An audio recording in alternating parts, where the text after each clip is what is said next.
It's Rob and Sandra from My Wife, the Dietitian, and this is Nutrition Nuggets. Hey, Rob. Hello, Sandra. Usually we talk about nutrition and diet and nutrients, and we did do some meditation, but today we're going to talk about physical activity. Oh, fun. Physical activity. Well, just actually 5 ways to keep active on a budget and the reasons that it's super important for health. Yeah, it is. It's definitely one of the factors to being healthy. It's not just about diet and nutrition. We gotta move our body too. Yeah, well, the sedentary lifestyle doubles the likelihood of suffering a heart attack, and people who exercise regularly are less likely to succumb to heart disease. 20 to 30% less likely to die from heart disease compared with sedentary peers. And the sitting disease, like everyone's sitting too much, is a growing epidemic. Wow. Yeah, those are some staggering statistics. Yeah. So there are physical activity guidelines, and they advocate for a more moderate intensity exercise most days of the week. Right. I was going to say, exercise doesn't have to be hard. It's not like climbing a mountain and sweating your butt off in the gym. It can just be, like you said, moderate and just moving your body and getting the blood pumping a bit. Yeah, exactly. And if people actually followed this, then approximately a third of the deaths related to coronary heart disease could be prevented. Right. There's evidence to suggest that the population generally are not getting the recommended amount of exercise, which is about 2.5 hours a week of moderate intensity exercise, meaning, like you said, just walking, biking, yard work, raking leaves, dancing, all those things can be considered moderate intensity. Why do you think that we're not getting enough exercise? I think because we're sitting too much. But why are we sitting? Why are we sitting and not moving? We're sitting and not moving. We're in cars. We're in offices at the desks. We're sitting, watching entertainment or looking at the devices. I think all of those things have increased the amount of people sitting, and it's easy to sit, and it's easy to get in our brain and thinking and, watching things. So I think that's all part of it. What do you think? Well, I think that we don't prioritize it. And I think you're right. All those things, we have so many things to do every day. I know my to-do list is, I don't get to everything on it. And if exercising was one of the things on it, I might not get to it. Not everyone puts exercise at the top of the list. I think for a lot of people, it's like, if I have time, I'll do this. But it's the first thing that gets bumped, in a busy schedule, and it shouldn't be.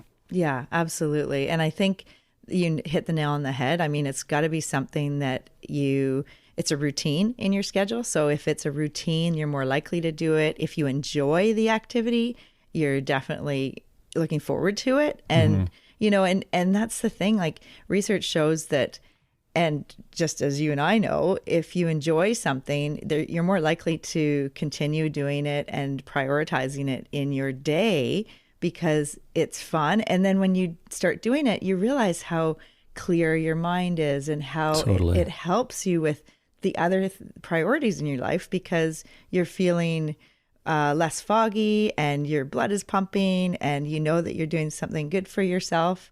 Yeah. I find it's about, like you said, finding a routine, making it a habit, which means finding a time in your day where you can almost always guarantee that you can do it. Mm-hmm. For me, that's usually the morning. Mm-hmm. It's a nice time of day to get some exercise too, because it does get your blood pumping. And then you feel good through your day because it's like, hey, I got my exercise. That's great. I can check that box and onto the other things, and it gives you a little more energy to actually get through your list of things. Yeah, totally. Day. When you get up and you actually start moving. And I remember hearing 25 years ago about how having a dog, getting a dog, can actually help with your activity. And and isn't that true? I concur. Because then you have the regular there's not just, you know, a friend that wants you to go for a walk, or not just your own motivation. It's like you have a pet that needs to go out, needs to get that exercise. And so it forces you. And they're it's like actually, your trainer. Yeah. They're just like looking at you, growling, going, come on, let's go. Get off the couch. Yeah, that's right. I'll even bring you the leash. Like here. I think another important thing for people to think about is shifting the mindset for, like, people say, I want to start an exercise program to lose weight. Well, shift your focus on what are you going to gain, not what am I going to lose. Yeah, that's a good idea. Yeah. It's a different way of looking at it. Because a lot of people that start exercising and start an activity program might not lose weight, because you're actually improving your muscle and you're increasing your bone mass possibly. And, you know, you might not be losing or burning the fat, but you're doing all these other things that are making you healthier in the long term and making you improve your overall longevity and your overall health. Yeah, at least include those things that you're going to gain as part of like the reasons, like your why. Things that you can celebrate when you achieve them. Yeah. You know, like, I mean, celebrate losing weight if that's your goal, but don't make that your only goal, because like Sandra said, if you don't lose weight, you end up gaining weight because you're building muscle, which weighs something. Then you're going to be like, oh man, I didn't lose weight. I've failed. I'm not reaching my goal. But you have reached different goals. And if you don't acknowledge those goals in the beginning, that they are actually goals, then you don't know that you've achieved anything. Yeah. And it's interesting because people do tend to overestimate their activity and underestimate what they consume. So maybe you're on a new fitness regime, you're training for a marathon, and then you do your training one day and you go for a latte and you've like technically maybe burned like 300 calories, but then you just had 500 to celebrate. And so, you know, we still have to kind of be mindful about it's the balance, right? Yeah. You got to be careful. I mean, and it's okay to have the latte, but you need to keep an eye on the balance. Yeah, the balance is key. Yeah, and with the guidelines, basically it's prioritizing. When I said 2.5 hours, that's about 30 minutes most days.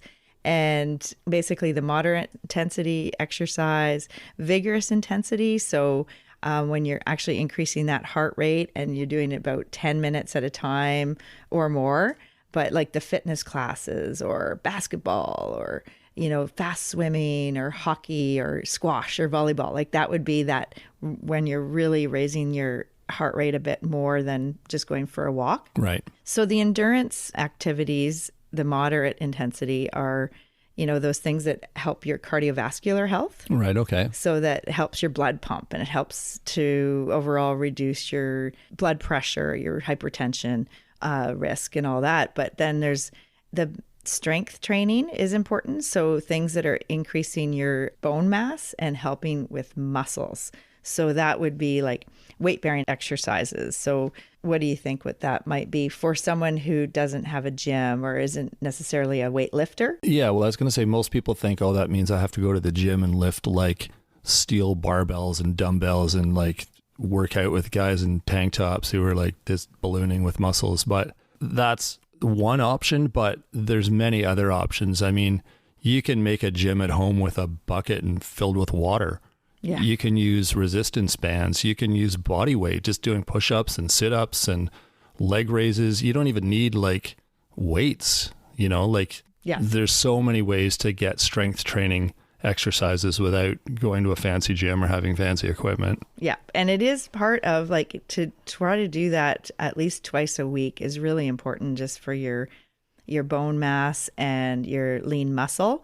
And as people age, like over 50, you start to not be able to make muscle as easily. So it's even more important to get that weight-bearing exercise to help prevent osteoporosis and help to maintain your lean muscle. Right. And help prevent sarcopenia. It's a term that means reducing like unintentional loss of lean muscle in older years. Okay. So you want to just try to, you know, maintain your health and maintain your muscle and bones. And then balance, like the flexibility, balance, stretching, that is key too, just to help prevent falls and help to prevent injuries and help to keep your muscles supple and your body able to be resilient if you trip or, that kind of thing. Yeah, for sure. Yeah. So what are some balance activities or exercises that you can think of, and like stretching and flexibility movements? Well, I guess you could do stuff like on one foot, right? Like yoga, a lot of yoga poses include balance things where you're standing on one foot and holding a pose and trying to keep your balance. Yeah. Yeah. Tai Chi might be another one, or even just, if you're painting a room or if you're, moving your body in a way that's not sitting, you know what I mean? Like if you're moving your body, that's like, you have to stretch and be flexible. That's good for your whole system. It's good for your brain too, to have that balance. Totally. Yeah. Yeah. So these are all really important aspects for keeping healthy and keeping physically active. And so the big things are, we want to increase endurance. So like biking, walking, hiking, yard work. You want to increase balance and stretching for flexibility. Right. And you want to increase the strength. So the strength training, which is the weight bearing exercises. And you want to reduce the sitting activities. So reduce the sitting at your desk, reduce the driving in the car and sitting for long periods, reduce the sitting on the couch and, just consuming entertainment. Or do like exercise while you're watching TV. Yeah. Some people have a treadmill, but you don't need a treadmill. You can just do like walking on the spot or like, knee raises or whatever you want. So you're not just sitting. Yeah. And at least for a few minutes. I mean, it's nice to sit and put your feet up. I mean, we all enjoy that. Oh, yeah. But, if you're looking for an opportunity or a time, if you're saying, I can't fit it in, maybe during that show that you like to watch every night, you could do a little bit of exercise or fit it in somewhere else during the day. Yeah. Yeah. And I think, just reflecting on your own daily habits and your own balance in life, like if you know that you're sitting, a lot of the time, try to find ways to sneak in ways to get a little bit more active, like standing up and, walking to the kitchen to grab some water or, getting your shoes on and going to the mailbox or something, just so that you can break out of that sitting for long, long periods. It's just not good for our body to be sedentary and actually sitting for longer than 30 minutes at a time. Like just even set a timer to stand up. Yeah, exactly. Yeah. So 5 ways to get active on a budget. First one would be like just get outside and, walk or yard work or, what do you think outside? Well, I mean, I spend half my day doing yard work and I'm exhausted by the end of the day because of it. So, picking up sticks, doing weeding, raking, cutting the grass, anything, walking the dog, all those things are. Yeah. And other people, if you just get out of the house and maybe there's like park benches, you could do like some push-ups on a park bench, or you could go to those, they have those adult exercise equipment outside. You could, just sit and try some of that. Just going for a hike or walking. Yeah. So and yard work or gardening. Number 2 would be do it yourself home gym. If you have a home, you have a home gym. Basically, you can just use free weights like the cans of food or jugs of water, like you said, bottles filled with water. Just be creative. Everything has weight to it, so you can lift things. You can make your own. Yeah, even carrying groceries is considered, weight bearing, right? Yeah, exactly. So anything like that. Number 3 would be community fitness classes. So maybe the YMCA or the local community center, they might have yoga or Tai Chi, maybe pickleball or different like bowling, lawn bowling. Like there's just lots of different types of. Yeah. And some of them are even, they have like hiking groups or walking groups. It doesn't have to be a sport per se or anything that requires skill. It's a social kind of walking, just going for a walk with a bunch of other people. Yeah. Actually, there's some cool things like in our community. We live in a small town and actually, I think other communities around our area have similar activities where it's kind of like over 55 group that they have a programming where you can actually book kayak trips or biking trips or hiking or, you know, like different activities, or they play ping pong or table tennis or, you know, different types of community classes like that. Yeah. And then of course, fitness classes and those are all included too. For sure. Number 4 would be online exercises, or you can actually search up like different videos, dance videos or exercise programs online. There's so many more. I think with the pandemic, it really like pushed a lot of that online, and there's still lots there that are available for people to use. Yeah. It's like a dance class at home. Yeah, absolutely. Private. One-on-one. Yeah, if you don't feel like I think the hard part with that is the you know, when you go to a fitness class, you actually have paid for it, so there's a bit of an accountability thing. Right. So if you're the type of person that it's hard for you to continue and do your online fitness because no one's keeping you accountable, then maybe there's some that you would actually pay for and then you do it that way. Yeah, for sure. And then the last one would be just body weight exercises, as you mentioned earlier, push-ups, squats. So basically using your muscles to create resistance, like using your body weight to create resistance to work your muscles. Exactly. That's right. Yeah. And the benefits are endless, right? Like reducing your cardiovascular disease risk, as I mentioned at the start. It helps with blood sugar control. It helps reduce cancer risk, helps with hormone balance. It reduces inflammation in the body. You can help prevent falls and injury, improve your risk for osteoporosis, so maintaining your bone mass and improving your blood pressure. So there's like endless benefits with getting a little bit more activity in your daily living. Yeah, absolutely. It's definitely worth getting into some sort of exercise routine. Yeah, absolutely. Awesome. Well, thanks for sharing those tips. That was good information, and I hope some people learn something and get out and get those bodies moving. All right. I think I'm going to go walk the dog. Yeah, there you go. Awesome. Well, thanks for tuning in, everyone. We always appreciate you guys coming and supporting us. It's nice to have people out there listening to what we're putting out. So thank you again. And you can check out the YouTube page, our social media pages as well on Facebook and Instagram. mywifethedietitian.com is the website, and our email, if you have questions or comments, is mywifetherd@gmail.com.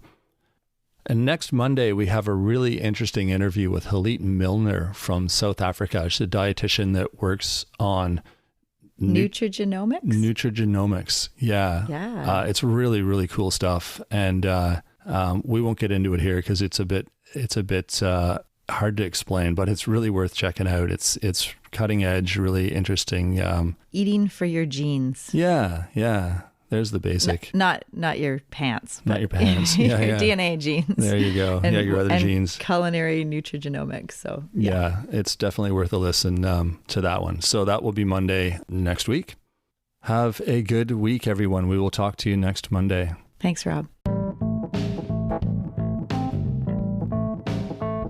Thanks for joining us today on My Wife the Dietitian. If you like what you heard, don't be shy. Leave us a comment or review, and be sure to share our podcast with your friends. If you'd like to hear more, hit that subscribe button. You can also follow us on our social media pages for updates, episode trailers, and other odds and ends. For more info and links on what we discussed on today's episode, check the show notes. We'll be back next week with another informative and fun-filled episode.